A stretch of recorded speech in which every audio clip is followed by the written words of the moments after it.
Je vous salue tous dans le précieux nom de notre Seigneur et Sauveur Jésus-Christ. Comme vous pouvez le voir sur mon visage, je suis très heureux de savoir que vous êtes là, connectés pour qu'on puisse passer ce moment autour de la parole du Seigneur. Et nous bénissons Dieu qui nous a tant aimés et qui nous offre des moments autour de sa parole. Alors, j'espère que vous allez bien aussi dans vos maisons. J'ai fait confiance au Seigneur qui exauce nos prières et nous lui recommandons ce moment, qu'il nous donne la grâce de pouvoir retenir quelque chose. Nous voulons aborder un thème important en ce jour que nous intitulons les doubles avantages d'être enfant de Dieu. Les doubles avantages d'être enfant de Dieu. Pourquoi les doubles avantages d'être enfant de Dieu? Pourquoi cette précision enfant de Dieu? Tout simplement parce que, contrairement à ce que plusieurs croient, nous ne sommes pas tous enfants de Dieu. Je sais qu'à chaque fois que je le dis, ça choque un peu. Et j'ai même eu certaines réactions auprès de certaines personnes, mais cela ne va pas changer la vérité parce que ça reste une vérité, bien aimé. Nous ne sommes pas tous enfants de Dieu. Ça, c'est de un. Et de deux, nous ne naissons pas enfants de Dieu. C'est très important que nous puissions comprendre cela. Nous naissons créatures de Dieu. Nous sommes tous des créatures de Dieu, mais nous ne sommes pas tous enfants de Dieu. Cela implique que être enfant de Dieu, c'est un processus, c'est une autre paire de manches. Ce n'est pas automatique, ce n'est pas acquis d'office. Il y a une démarche, il y a quelque chose qu'il faut faire pour arriver à être enfant de Dieu. Et nous allons le voir bien sûr tout à l'heure dans la parole du Seigneur. Mais j'aimerais déjà que nous puissions faire la part des choses, c'est que nous ne voulons pas parler de toutes les autres créatures, mais nous voulons parler des créatures qui sont devenues enfants de Dieu. Parce que, je le répète, nous ne sommes pas tous enfants de Dieu. Dieu nous a créés tous. Dieu est notre créateur à tous. Mais sa pensée est qu'il ne soit pas seulement notre créateur, mais qu'il soit notre Père, qu'il devienne notre Père. C'est-à-dire que nous soyons ses enfants. Et nous allons voir dans la parole du Seigneur de quelle manière on peut devenir enfant de Dieu. Nous allons donc prendre nos Bibles pour déjà lire notre premier passage. Dans le livre de Jean, nous allons lire dans Jean 1, 12. Jean 1, 12. Alors, qu'est-ce que la parole de Dieu nous dit là-bas? Jean 1, 12, donc je dis, nous allons lire. La parole du Seigneur est claire. La Bible dit ceci. Jean 1, 12, j'ai dit, voilà, j'espère que vous avez trouvé, on peut lire ensemble maintenant. Mais à tous ceux qui l'ont reçu. Amen. Mais à tous ceux qui l'ont reçu, à ceux qui croient en son nom, elle a donné le pouvoir, elle, c'est-à-dire la parole, donc le Seigneur, elle a donné le pouvoir de devenir enfant de Dieu. Vous voyez? Elle a donné le pouvoir de devenir enfant de Dieu. Prenons le verset 13 pour avoir une idée beaucoup plus exhaustive. Lequel sont nés, non du sang, ni de la volonté de la chair, ni de la volonté de l'homme, mais de Dieu. Vous voyez? Donc vous comprenez que être enfant de Dieu, c'est pas d'office, c'est pas automatique. On n'est pas enfant de Dieu, on le devient. Et la parole de Dieu vient de nous le dire. À tous ceux qui l'ont reçu, à tous ceux qui croient en son nom, le Seigneur a donné de devenir, il leur a donné le pouvoir de devenir enfant de Dieu. Donc, être enfant de Dieu, c'est détenir un pouvoir.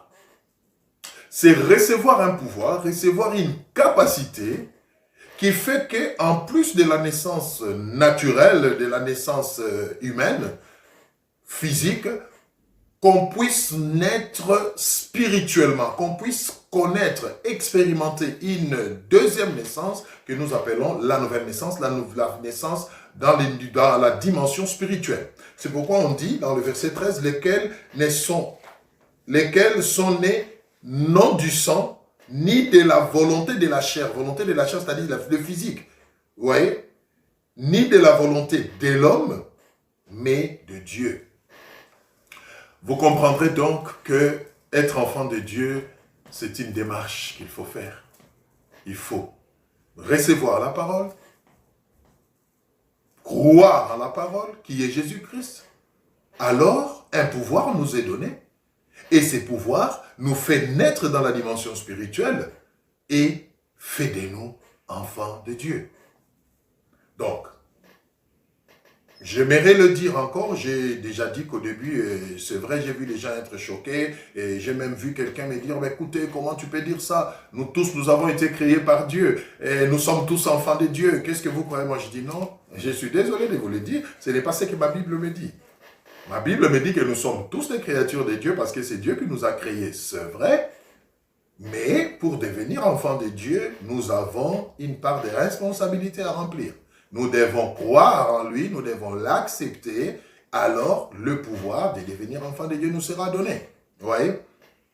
Donc, c'est très important. Alors, nous voulons voir, comme notre thème le dit, quel est l'avantage d'être enfant de Dieu. Et nous avons dit dans notre thème qu'il y a un double avantage. Être enfant de Dieu. Un double avantage que personne d'autre ne peut bénéficier si ce n'est celui qui est devenu enfant de Dieu. Et c'est là nous allons le voir dans notre deuxième passage que nous prenons donc dans le livre de Marc. Nous allons lire dans Marc 10. Ouais, Marc 10. Nous lisons à partir du verset 28. Marc 10. Nous lisons à partir du verset 28. Je vous laisse le temps de trouver, comme ça on va lire ensemble.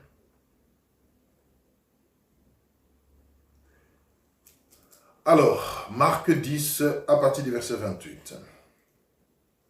Pierre s'est mis à lui dire, « Voici, nous avons tout quitté, et nous t'avons suivi. » Jésus lui répondit, « Je vous l'ai dit en vérité, il n'est personne qui, ayant quitté à cause de moi et à cause de la bonne nouvelle, sa maison, ou ses frères, ou ses sœurs, ou sa mère, ou son père, ou ses enfants, ou ses terres, ne reçoivent au centuple, présentement dans ce siècle-ci, de maisons, de frères, des sœurs, des mères, des enfants et des terres, avec de persécutions, et dans le siècle à venir, la vie éternelle. Marc 10, 28 à 30, nous venons de lire. La parole du Seigneur est très claire ici, bien-aimés, et j'aimerais vraiment qu'on puisse prendre un peu de temps autour de ce que nous venons de lire. Et ma prière est que le Saint-Esprit révèle à chacun de nous l'importance, l'impérieuse importance de comprendre ces choses. Jésus-Christ est venu sur la terre avec une mission, c'était la rédemption de l'humanité, vous conviendrez avec moi. Et pour ce faire, il devait passer par la mort. Et après 3 jours, il devait ressusciter. Mais cela, évidemment, était un processus. Il devait commencer par prendre la chair humaine, naître comme un humain, grandir comme un homme, vivre comme un homme, évidemment avec l'objectif de montrer à l'homme que c'était possible d'être dans ce monde, d'être dans cette chair, mais dépendre du ciel. Et la Bible dit que quand il a commencé son ministère, il a procédé à un recrutement. C'est-à-dire, il y a des gens qu'il a choisis, qu'il a sélectionnés et à qui il a demandé de les suivre. Des gens qu'il avait sélectionnés pour être formés, devenir ses enfants, être formés pour être ses disciples. Alors, parmi ces gens, il y avait Pierre.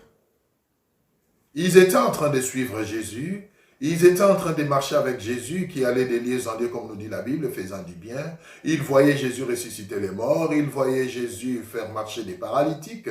Ils voyaient Jésus ouvrir les yeux des aveugles. Ils voyaient Jésus délivrer les gens des puissances des ténèbres. Ils voyaient Jésus prêcher la bonne nouvelle, annoncer que le royaume des cieux était prêt. Bref, ils voyaient Jésus faire beaucoup de choses qui les émerveillaient, qui les attiraient et qui faisaient qu'ils puissent le suivre. Mais il y avait une paire de manches, c'est que ces gens-là avaient tout quitté. Pierre, par exemple, c'était un responsable. La Bible nous montre qu'il avait son métier avant de suivre Jésus. C'était un pêcheur, un professionnel de la pêche. Et Jésus le verra un jour et lui dit « Laisse tout et suis-moi ». Il a obéi, il a suivi. Mais après un certain temps, malgré tout ce qui l'émerveillait que Jésus faisait, dans son cœur, il y avait un questionnement, il y avait une préoccupation. Il devait savoir au fait quelle est l'issue de tout ça. Et il s'est arrêté, la Bible nous dit une fois, et tout bonnement, il dira à Jésus, ben écoute, j'espère qu'on doit parler aujourd'hui. Je m'imagine, c'est comme ça qu'il a abordé Jésus. Il dit, voilà, arrêtons-nous un peu, disons-nous certaines choses, parce que ça fait un bon bout de temps que nous te suivons. Oui, nous sommes devenus tes enfants, tu nous formes pour être, voilà, tes disciples. C'est beau, c'est bien tout ce que nous voyons, mais quelle est la finalité de tout ça? Quelle est l'issue qui nous est réservée par rapport à tout ça? C'est peut-être ça la préoccupation que vous avez vous aussi. C'est peut-être ça la question que vous vous posez vous aussi aujourd'hui. Vous vous dites, oui, c'est vrai, j'ai tout abandonné, j'ai tout laissé, je suis Jésus. Oui, c'est vrai, c'est beau de témoigner de lui, de le voir agir, c'est merveilleux de passer du temps dans la prière. Mais après tout ça, qu'est-ce qui va arriver? Qu'est-ce qui va se passer? Alors, j'aime bien la réponse de Jésus-Christ qui n'hésitera pas à dire ceci à Pierre. Il lui dit, il n'est personne qui, ayant tout abandonné, tout quitté, à cause de moi et à cause de la bonne nouvelle, qu'il ne soit récompensé.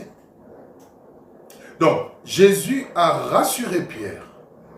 Jésus a donné une espérance à Pierre. Jésus a donné une promesse à Pierre. Il lui a dit, ne regrette pas le fait que tu m'aies suivi, ne regrette pas le fait que tu sois devenu enfant de Dieu et que tu marches avec moi. Je te garantis une chose, c'est qu'il y a un double avantage pour tous ceux-là qui me suivent. Le premier avantage, et Jésus l'a énuméré, et ça nous voyons dans le verset, au niveau du verset 29.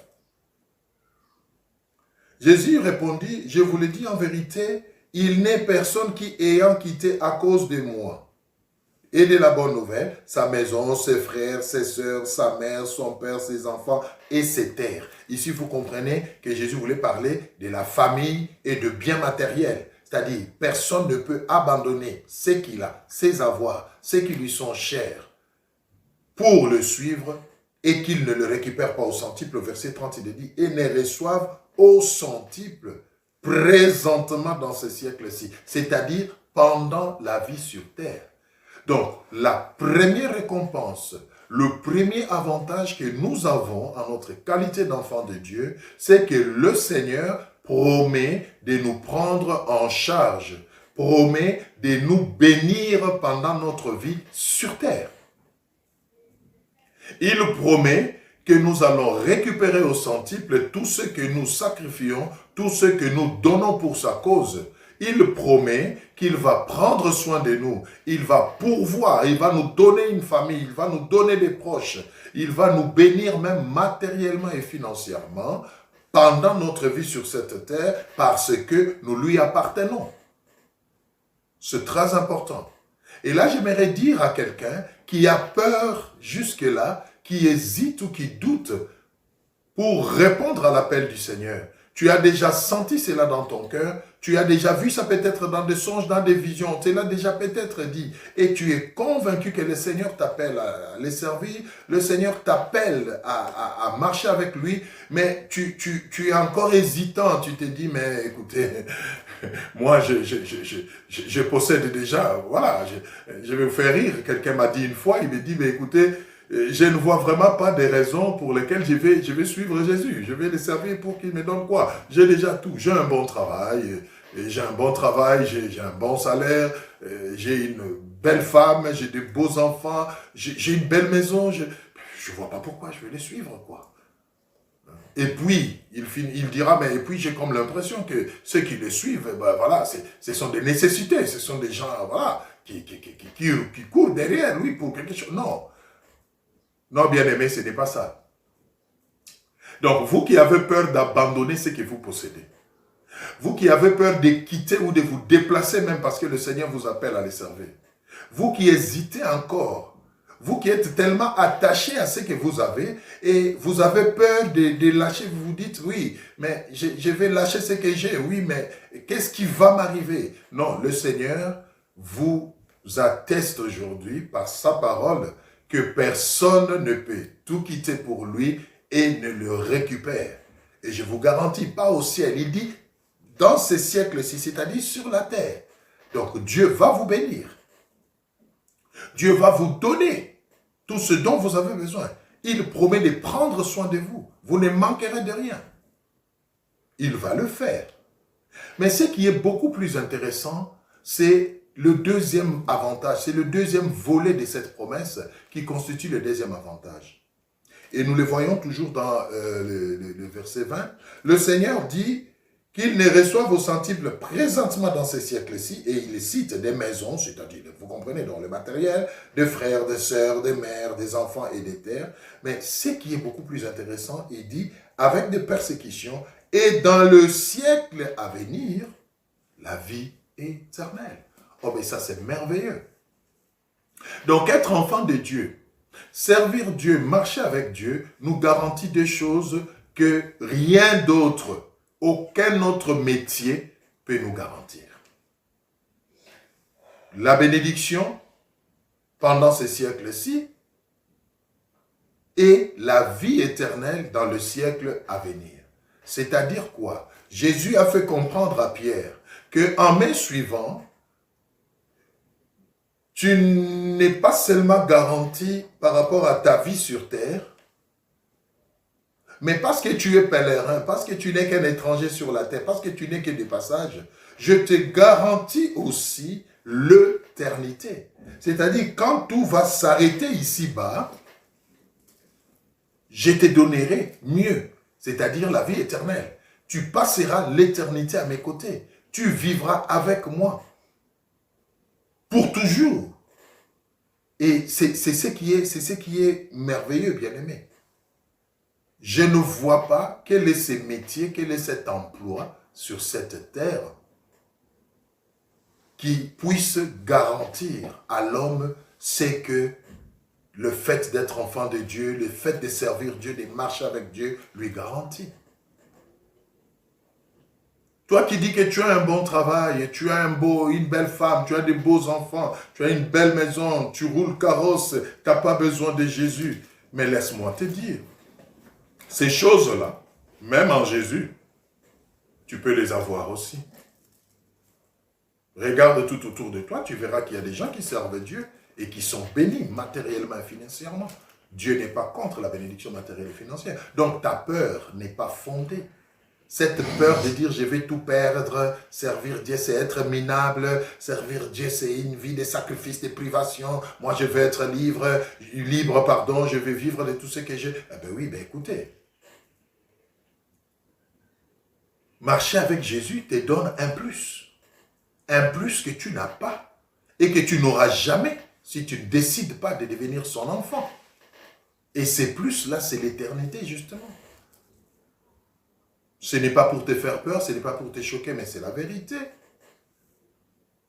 Tout ce que tu puisses prétendre avoir ou détenir aujourd'hui, un jour tu vas l'abandonner, ça tu le sais.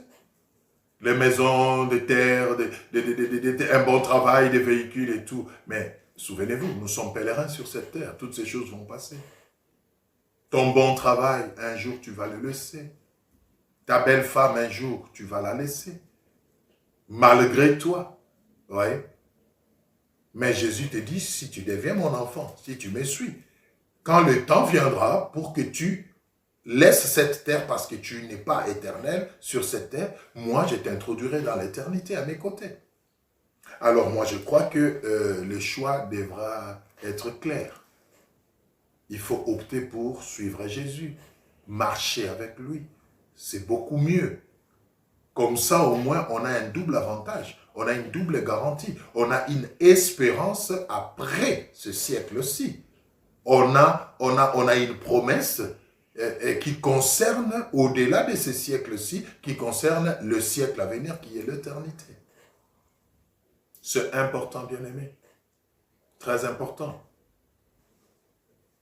Et quand vous lisez Exode 23-25, la parole du Seigneur, nous allons nous arrêter par là. C'est juste pour vraiment vous encourager, vous qui hésitez de devenir enfant de Dieu, vous qui hésitez de les servir, pour que vous puissiez vraiment comprendre que vous ne perdez rien en devenant enfant de Dieu. Par contre, vous gagnez plus.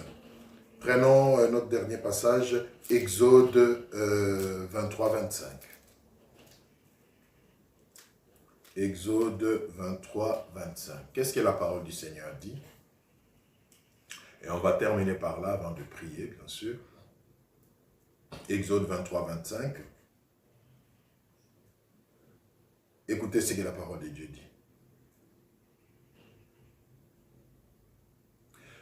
Vous servirez l'Éternel, votre Dieu, et il bénira votre pain et vos eaux, et j'éloignerai la maladie du milieu de toi.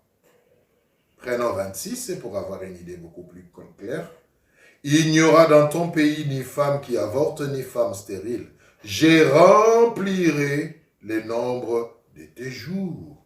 Et vous pouvez continuer la lecture. Vous verrez qu'il y a encore beaucoup d'autres promesses jusqu'à l'éternité aussi que le Seigneur est en train de donner. Vous servirez l'Éternel. Et l'Éternel bénira votre pain et vos eaux. Ça, c'est l'image de bien matériel, de la bénédiction physique, pas spirituelle, physique, financière et matérielle. Mais au-delà de ça, le Seigneur vous garantit aussi qu'il va prolonger votre vie sur terre. Vous voulez vivre longtemps sur cette terre? Mais servez Dieu. Devenez enfant de Dieu, marchez avec lui. Ça fait partie de l'héritage, ça fait partie des avantages. C'est très important. Oui.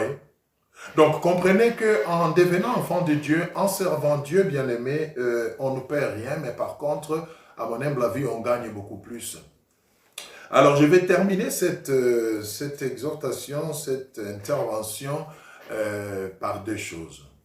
La première des choses, j'aimerais encourager tous ceux-là qui servent déjà le Seigneur, tous ceux-là qui sont nés de nouveau, tous ceux-là qui sont appelés enfants de Dieu, tous ceux-là qui sont de sa race, peu importe la situation que vous traversez maintenant, je ne sais pas, c'est peut-être une situation de galère, c'est peut-être une maladie, c'est peut-être la souffrance, c'est peut-être beaucoup de problèmes, mais laissez-moi vous dire que le Seigneur a promis de ne jamais vous abandonner. Croyez-moi, ce n'est qu'un problème de temps. Il le sait, ce qui vous arrive, il connaît votre situation et il va tenir parole. Il n'est pas un homme pour mentir, ni un fils de l'homme pour se repentir de ce qu'il a dit. Donc, restez serein, restez confiant, persévérez dans votre foi. Il va s'élever bientôt pour attester sa parole dans votre vie. Et la deuxième catégorie de personnes que j'aimerais interpeller, c'est vous qui hésitez encore de le servir. Vous qui avez déjà clairement reçu son appel. Vous qui avez déjà clairement compris qu'il vous appelle à la vie, mais vous hésitez encore par rapport à ce que vous êtes dans la vie sociale, par rapport à ce que vous possédez. Vous vous dites, mais perdre ce que j'ai déjà, qu'est-ce qui me garantit? Laissez-moi vous dire qu'il n'y a pas meilleur employeur que le Seigneur. C'est très important. Et vous qui ne les connaissez pas encore, vous qui êtes encore des créatures ordinaires, vous qui n'êtes pas encore enfants de Dieu, il y a des choses dont vous ne bénéficierez jamais tant que vous garderez votre statut de créature ordinaire. Devenez enfant de Dieu. Passez du stade de la créature ordinaire à enfant de Dieu. C'est très important. Et il y a des choses qu'on ne peut expérimenter que quand on devient son enfant. Il y a des promesses, il y a des héritages qu'il ne donne qu'à ceux qui sont devenus ses enfants. Je vous exhorte donc à accepter Jésus-Christ comme Seigneur et Sauveur. Comme nous avons lu dans Jean 1,12, à tous ceux qui l'ont reçu, à tous ceux qui croient en son nom, il a donné le pouvoir de devenir enfant de Dieu. Croyez en Jésus-Christ. Acceptez la bonne nouvelle, bien-aimés. Devenez enfant de Dieu et vous verrez que les choses iront pour le mieux. Voilà, nous allons nous arrêter par là. Et j'aimerais, avant de clôturer, que nous puissions incliner nos têtes et prier. Seigneur Dieu de grâce, je te bénis pour cette parole merveilleuse. Je prie qu'elle soit une sémence dans les cœurs de tous ceux qui l'ont écoutée, que cette sémence germe et porte des fruits, que ceux qui te connaissent déjà s'affermissent davantage et persévèrent dans leur foi. Et ceux-là qui ne te connaissent pas encore, Seigneur, interpelle-le. Que ta parole continue à résonner dans leur cœur. Qu'ils donnent leur vie à toi, qu'ils soient sauvés, parce que je crois que tu veux le salut de tous. Continue, Père éternel, par ton esprit à parler dans leur cœur, jusqu'à ce qu'ils donnent leur vie à toi. Merci parce que tu es fidèle. Je recommande tout un chacun qui a écouté cette parole à ta grâce, et je prie que cette parole agisse selon la mesure de la grâce que tu accordes à chacun. Merci pour ta fidélité. En ton nom puissant, nous avons prié, Seigneur Jésus-Christ. Amen. Voilà, que le Seigneur vous bénisse et vous comble dans vos maisons.